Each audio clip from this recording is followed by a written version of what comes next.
I remember when I first discovered that sounds in movies are made in a studio and not recorded on set.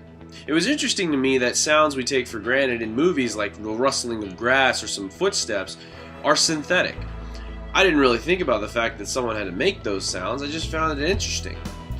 I have always loved music and am very particular about the quality of the songs that I have. I didn't want anything that sounded bad or scratched. I had amassed a rather large library of songs, and my friends knew it. That is what started my path towards DJing. I did a gig at a friend's wedding and started researching how to be better. I discovered Full Sail University and found that there were more options by getting a degree in recording arts. I could be a sound engineer and work in movies making those sounds and making sure they are good quality. The first time I really thought about being a sound engineer was after I discovered Full Sail University and what they could do for me. I remember when I first watched Transformers the movie and was taken back to my childhood when I heard Optimus Prime speak. Autobots, roll out! When the movie started, I was anticipating an amazing film with a great storyline. I never could have predicted that I would be awestruck. When I first saw Bumblebee, it was incredible. I couldn't get the smile off my face. It wasn't until I saw Optimus Prime that it took my breath away. Just seeing him gave me goosebumps and took me back to my childhood. Then his iconic voice came through. I am Optimus Prime. And the world stood still. I was so glad that the filmmakers were able to get the original voice actor for Optimus, Peter Cullen. Without him, I don't think the film would have been the same. The fact that the human character's name is Sam, as it was in the original animated series, is just a bonus.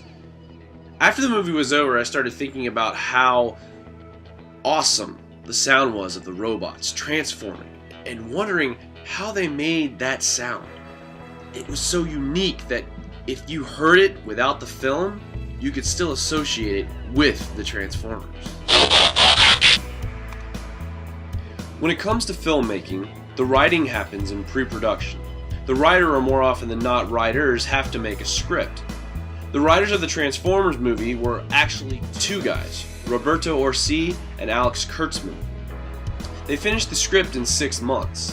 When it comes to writing a script, you don't just start writing, you have to first brainstorm and write down any ideas you have. In fact, as you're writing your script, you could have even more ideas, and you have to break from writing your script to write down your ideas. As you write, you have to remember that you are trying to keep this as visual as possible. You have to write what they will see and hear. You have to write them a story that you're going to show them and not just tell them. Whereas if you were writing a novel, you could describe everything in words and use inner monologues. Basically, without writing the script, there would be nowhere for the movie to start or any direction for it to go or end. There has to be a writer that put the script together in a way that can be viewed by the audience of the film. After the film has been shot, then the film goes into post-production. This is where the editing takes place for not just the video, but the audio as well. Randy Tom, director of sound design at Skywalker Sound, says almost every big budget film has music for at least 85% of its running time. And where there's no music, there's almost always a continuous stream of dialogue. Sound is essential for a film. Without it, you wouldn't have a very good movie. That being said, you want to make sure that the quality of your sound is good too. To me, this sounds like fun.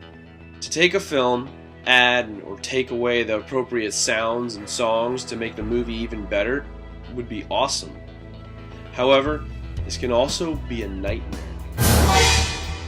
The detail that you have to go through to include the sound of nature, or in the case of Castaway, to remove all the sounds of nature. Tom goes on to say that during the post-production he was instructed to not include any sounds of nature. They deliberately edited out all manner of insects and were sure not to film any wildlife in the shots during filming in order to make the island seem more deserted. So naturally there would be no sounds of nature. But sound isn't just for ambiance. You need dialogue as well. To get the sound of the actor, you want to make sure that it is a clean recording. Sometimes you have to do a voiceover. This requires the actor to come into the studio after filming and read lines into a microphone in front of the film playing and timed just right so the dialogue is synced with the scene. Not only are the use of microphones needed, but also several other pieces of hardware and software. Basically, to make an amazing movie, there is a lot of work still to be done behind the scenes after filming. There are dedicated people who want to make sure that the final product is as good as it can be. I know that I appreciate their hard work in films such as Transformers. One day I hope to be one of those dedicated people working on the final cut. So the next time you watch a movie and you don't notice those subtle sounds of birds, bugs, or any other lifelike sound effects, just remember that someone did their job right.